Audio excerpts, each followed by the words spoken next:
আরজিকম production radio স্টেশনে সরকারি ভালোবাসা। এখানে গল্প নয়, এখানে মনের কথাগুলো শোনানো হয়। আজ তোমরা শুনবে, তারপর আদর।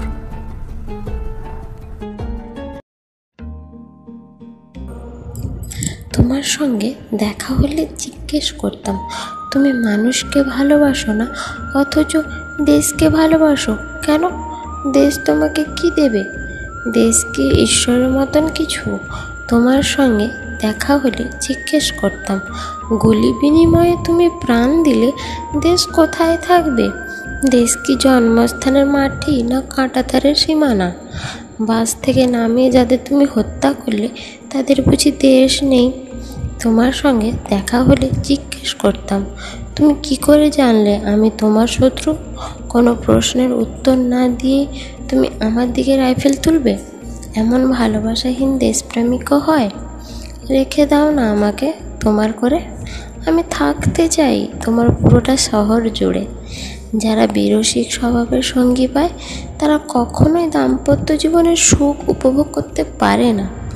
একজন রসিক স্বভাবের মানুষ কখনোই তার সঙ্গীকে অকারণে কষ্ট দিতে পারে না। তারা আর যাই হোক সঙ্গীর মূল্য বোঝে, গুরুত্ব বোঝে, সঙ্গীকে ভালোবাসে, সম্মান দেয়। আত্মকেন্দ্রিক এবং বেরসিক স্বভাবের মানুষগুলো সঙ্গীর প্রতি নিতান্তই উদাসীন হয়। তারা সঙ্গীর মন বোঝার চেষ্টা করে না, সঙ্গীর চাওয়া পাওয়ার কোনো মূল্যই দেয় না।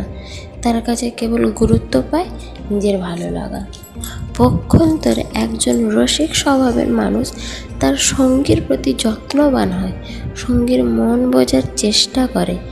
একজন রসিক স্বভাবের মানুষ সঙ্গী হিসেবে যা পায় সে কখনোই দাম্পত্য জীবনে অসুখী হয় না।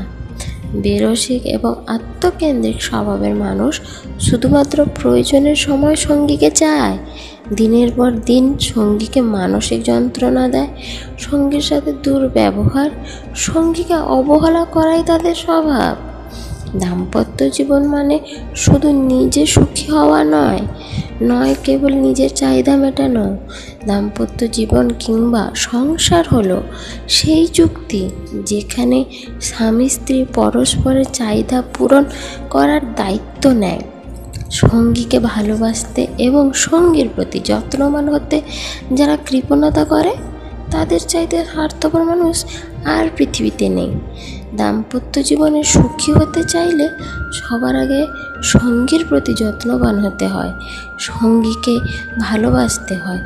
যারা দাম্পত্য জীবনকে শুধুমাত্র দায়বদ্ধতা কিংবা দায়িত্ববোধ হিসাবে দেখে তাদের সাথে অন্তত সুখে শান্তিতে সংসার করা যায় না।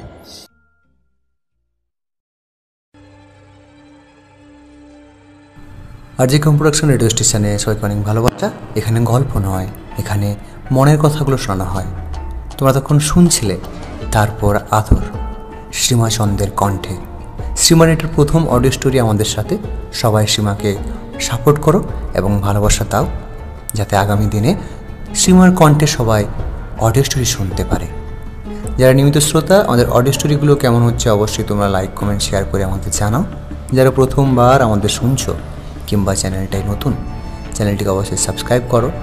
বাকি অডিও স্টোরিগুলো মন দিয়ে শোনো, কথা দিচ্ছি তোমাদের মন ছুঁয়ে যাবে। যারা আমাদের সঙ্গে কাজ করতে চাও, ফেসবুক এবং ইনস্টাগ্রামে আমাদের অফিসিয়াল আইডির নাম হচ্ছে আরজিকম প্রোডাকশন। এই ঠিকানায় তোমরা তোমাদের লেখা এবং ভয়েস পাঠাতে পারো। এভাবেই পাশে থাকো, এভাবেই সাথে থাকো, কারণ তোমরা তো জানো তোমরা পাশে থাকো বলেই আমরা সাহস পাই।